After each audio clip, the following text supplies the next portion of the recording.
This video is for all of the homeowners in Diamond Bell Ranch Estates who are pro CR1, have utilities, water, and power. Pretty much everybody whom I am on your shit list right now, this video is for you guys. And if I am on your shit list and you're taking the time to watch this, thank you. I appreciate it. I owe you guys an apology. I've started this movement, this thing, very divisive, taking sides, very, us versus them. And that was wrong of me.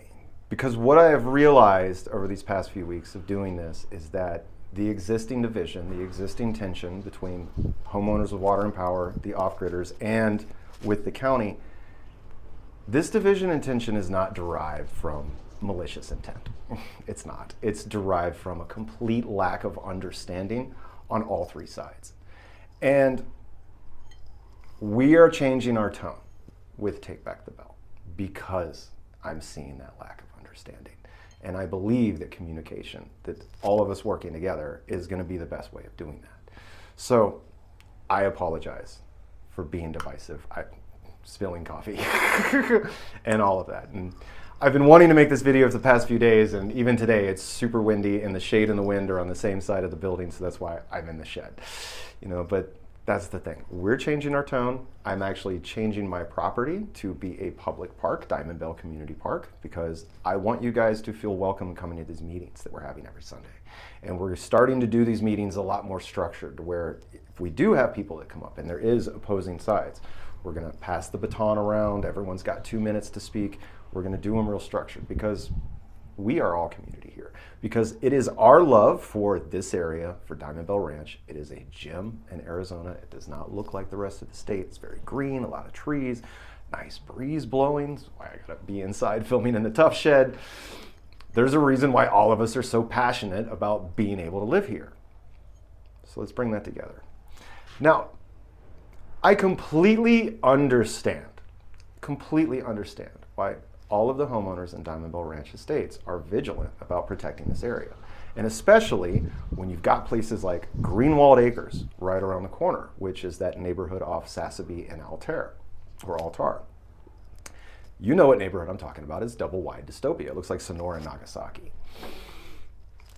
Man, if I bought a house anywhere, I would absolutely want to make sure that my neighborhood did not turn into that. And you see, I've been cocky about what I want to do here because I'm confident that the things that I want to do are going to benefit everybody. It's going to raise your property values. But it's very foolish and crazy of me to just expect to be able to show up like a ball of fire and Genghis Khan my way into doing things. If I want to do the things that I want to do out here, I got to take a much more Jean-Luc Picard approach. Now, I know you guys are watching this and you're sitting there thinking, Joel, we don't want you to do anything out here. And I don't blame you. And if I was you, I wouldn't want me to be doing anything out here either. I'm not a hypocrite, guys. If I bought a house out here, I would totally be as vigilant as you guys are in protecting this area. Because even though it's kind of a glitch, these lots never got utilities, it's kept it undeveloped, it's kept it scenic, it's kept it beautiful, it's kept it from turning into Greenwald Acres. And if I was enjoying that glitch the way you guys have been enjoying it, I would be fighting my ass off to keep it. Okay, so I'm not a hypocrite, I get you. While we get into this video, here's what I ask you to do. I ask you to consider a couple of hypothetical situations.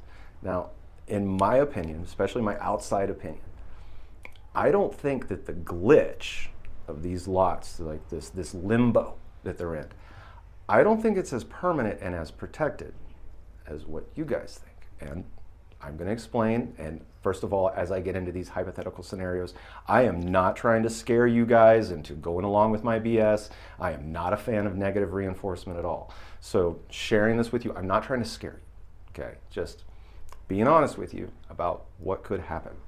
Okay, if the lots are left in this state of limbo. Number one, and this is me coming from 18 years of living in California.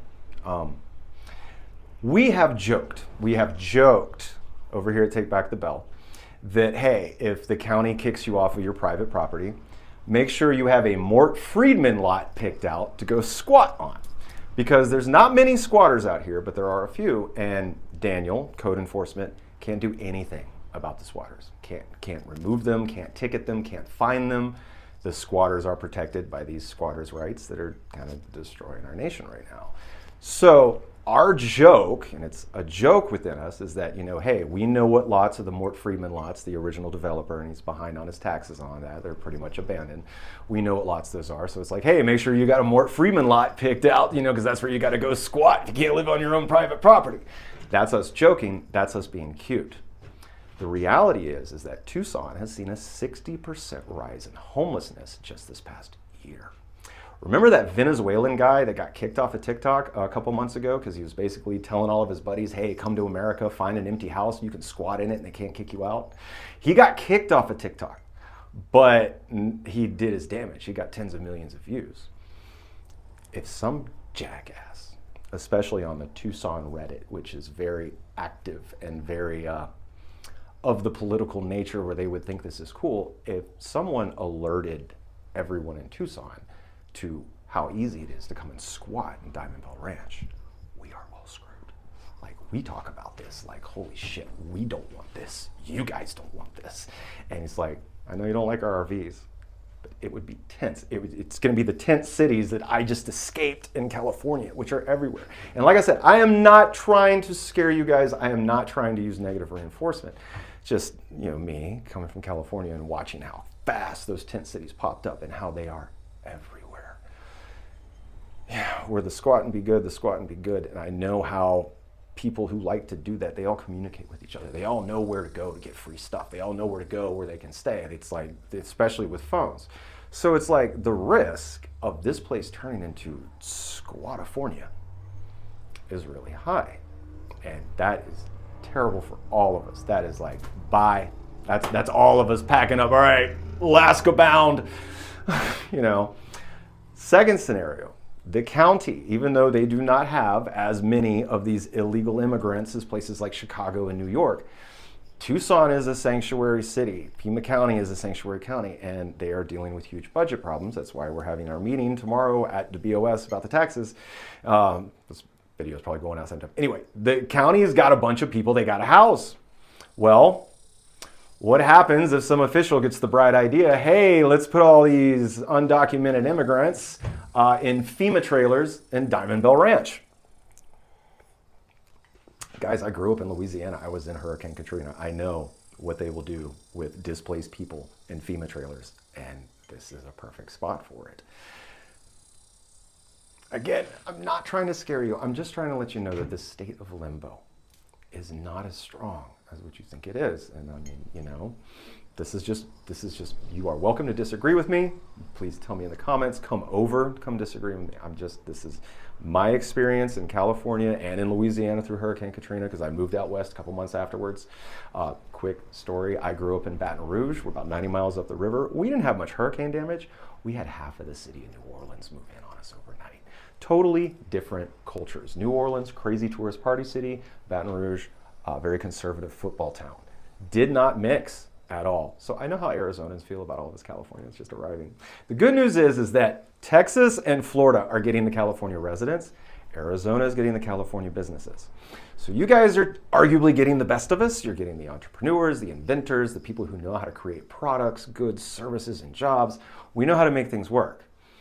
Problem is, we're all coming down here to Arizona as our new creative hub. We used to flock to California, now we're coming here. So you're gonna have guys like me, entrepreneurial. We know that the housing market needs some creativity. Diamond Bell Ranch is not gonna stay hidden for long. So just consider that if it's not me, it's gonna be someone else. Maybe, I know you don't like hearing this. It's okay if you're throwing things, if you just threw your phone across the room, please don't take your anger at me out on your phone. You can come and scream at me in person, it's fine. Being serious.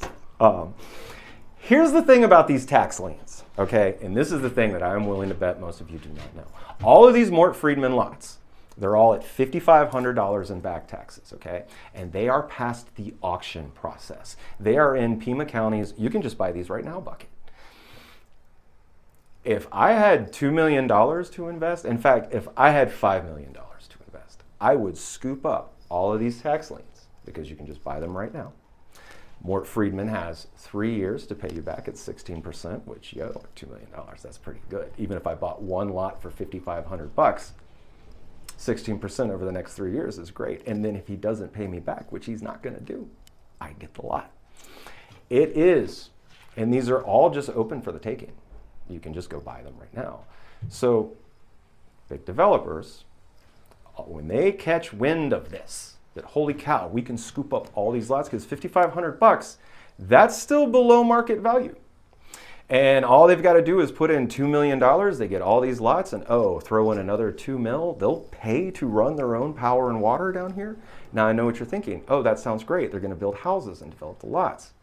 Guys, developers don't build houses the way all of you built your houses in Diamond Bell Ranch Estates.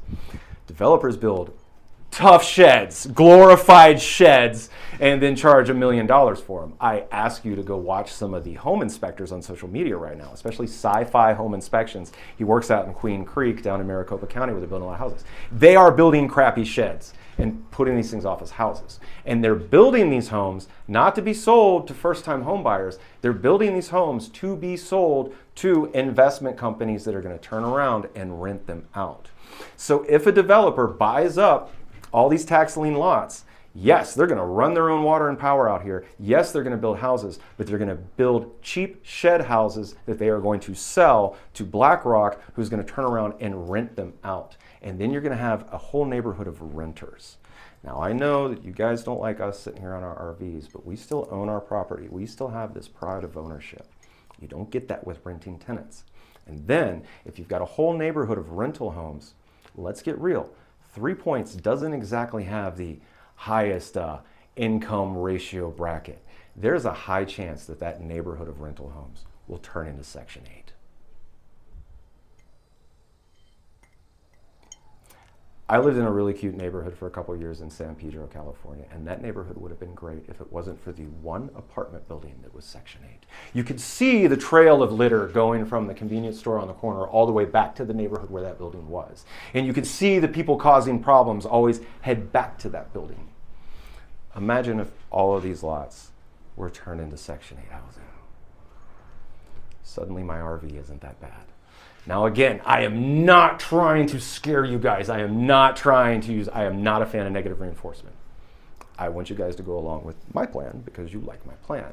I'm just letting you guys know that it's like, hey, these limbo lots, this 50 years of bliss that you guys have been enjoying, that I am not hating you guys on, it's not as secure as what you think, okay? If you disagree with me, come and tell me in person. Post on cleanthebell.com, comment it here, come talk to me in person. I want you guys to know I'm turning my property into a park because I want you guys to feel open, come and talk to me. Everything that I want to do keeps Diamond Bell Ranch, Diamond Bell Ranch. Yes, I want to make it easier for people to develop on the off-grid lots, even if that means just putting an RV and some water tanks. But at the same time, I want to have ordinances that keep it from becoming the double-wide dystopia of Greenwald Acres. Number of axles, for one. A regular RV, a regular fifth wheel, if one falls into disrepair and needs to be removed from a property, you can just put it up on the free section of Craigslist and someone will show up with a tow truck and come pull it out. If you've got a double wide that's totally fallen apart and dilapidated on a piece of property, it costs over $10,000 just to transport it to the dump. It's $5,000 for the wide load crew, and then it's another $5,000 for new tires, because that thing has 3 axles with 4 tires each, and each tire costs $200. That's why, and then the quality that those things were built in the 1960s and 70s, that's why you got so many of them just falling apart. Because even if you're a real estate developer, the cost of buying that lot and getting that thing out of there, it's just not worth it. And no one's going to come and take it for free because it's going to cost them too much. They're not going to get anything out of it. So having an axle ordinance. Like, I would have no problem driving my RV to the Pima County Office of Environmental Extortion and showing them that it's running, it's registered, and insured. Now, coming from Louisiana, I was raised on boats. And in California, I lived on boats for over a decade. Big ones, small ones, houseboats, sailboats, powerboats. I could go on. Now, one of the things that I definitely learned, the difference between the nice marinas and the junky marinas is running, registered, and insured. The marinas that required the boat owners to prove annually that the vessels were running, registered, and insured, those were the nice marinas. Those are the ones where the guys had pride and ownership in their vessels. And the marinas that turned a blind eye to that were oftentimes the floating trailer parks, and most of the boats weren't even seaworthy. So running registered and insured, that's the type of ordinance that would work if we've got RVs on the lots here, you know? The other thing is that modern prefabricated housing, you can't even call them mobile homes anymore because they don't even have wheels, because the wheels kind of cause the problems. Modern prefab housing is arguably better built than on-site construction, and looks good too. They don't look like the tornado trailers of the 1970s. They've got a very modern Frank Lloyd Wright kind of style to them, you know? And then shipping container homes. Now, I've talked with one of the homeowners that myself, shipping containers, not really my preference. Living on boats for a decade, I lived in the Port of Los Angeles for 3 years among all the cargo ships and the cranes and the trains and mountains of shipping containers. So even though, yeah, they will turn those shipping containers into some really nice houses, when I see shipping containers, I close my eyes and I hear the sounds of the port and I hear the trains at 3 o'clock in the morning that are 5 miles long. And that's just me. But, you know, we can't like throw our opinions on others. The truth of the matter is, shipping containers as homes are stupid popular right now. It's huge. I've started following some Facebook pages just to remind myself how many people love it, and it really is one of the most economical means of building a home and putting a home together. Because the same way that double wide costs $10,000 to move, a shipping container is designed to easily be transported all over the world. And they're everywhere. And it's easy to get them places because they are the standard for shipping. So, you know, when you're going about your house, you know, this is how much it's going to cost. The nuts and bolts of it, the shipping container to a lot of people makes sense. Now, I know you guys think we're crazy because we want to live in shipping containers, converted sheds, and RVs and all this. We're not. If you bought your house before 2020, especially before 2008, 2009, you played a completely different game of Monopoly than what Milton Bradley is selling us today. Prices across the board since 1999 have doubled, but wages have pretty much doubled as well. Home prices have tripled and quadrupled. Now, I know that so many of you busted your ass for 30 years to collect those paychecks and make that mortgage payment. And absolutely nobody here is trying to in any way downplay that hard work. In fact, that hard work is everything. That's my whole point. I want you to imagine, okay, you busted your ass to pay for your mortgage, to pay for your house, to acquire the asset that you have. Imagine if that experience, imagine if the mortgage was triple the amount. Where you worked was the same, paycheck the same. Everything about that history, that story of your life was the same, except the mortgage payment was triple the amount. You might not have gone through the entire process altogether. You might have actually gone to Home Depot and looked at the sheds and be like, you know what? How can I make this work? Because that's what modern home buyers are faced with. Prices aren't double, they're quadruple. And when you look at what they're asking for something, the value doesn't add up. Even in the building world, if you go shopping for building materials, it's $15 for a 2x4. It's $5 per brick. It's just, whoa. It's like I'm building a house out of gold bars here and I'm not getting the gold bars. So the cost is past the value.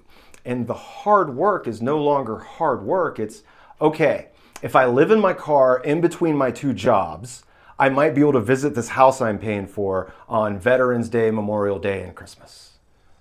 It's past the point of hard work. It's, wait a minute, this isn't humanly possible. And that's why it's such a movement right now. That's why it's so popular, alternative means of housing. Because we're realizing we don't have to spend $500,000 to put a roof over our heads.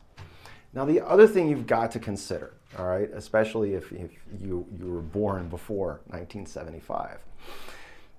I'm 44 years old. I was born in 1980. Social Security has been screaming at us for decades that they are going to run out of money by 2032.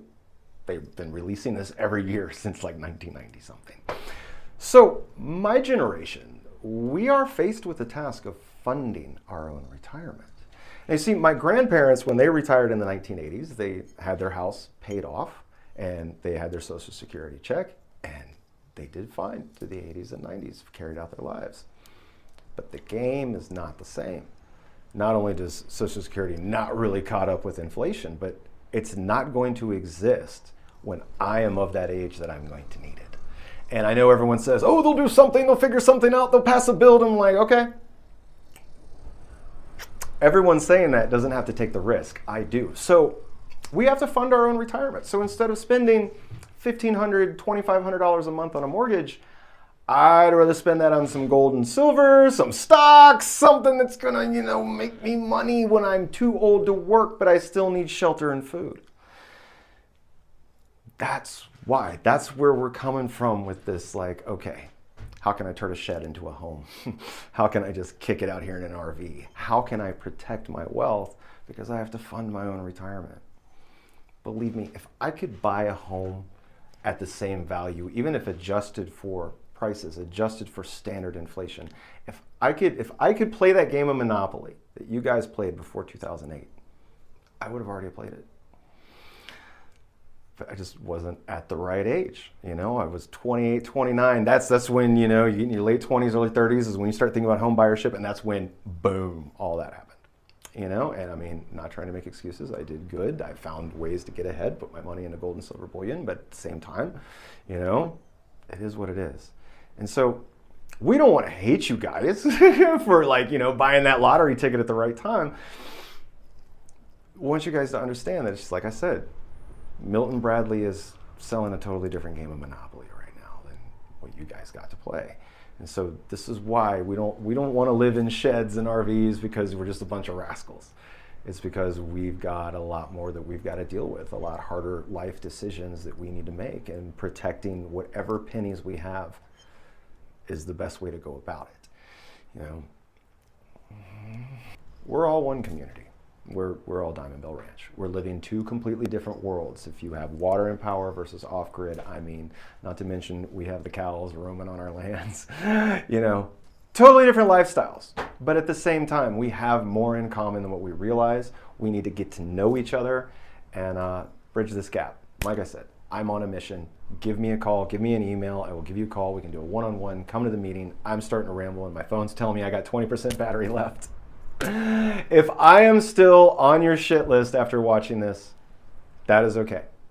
I appreciate you taking the time to watch it all the way through. I hope that when I release more videos, you take the time to watch it. You have every right to defy me. You have every right to disagree with me. You have every right to do everything in your power to try and stop me. I just want to make sure that I am clear, I am open and honest so that you know exactly what it is that you need to stop, if that makes sense. All right. See you guys soon.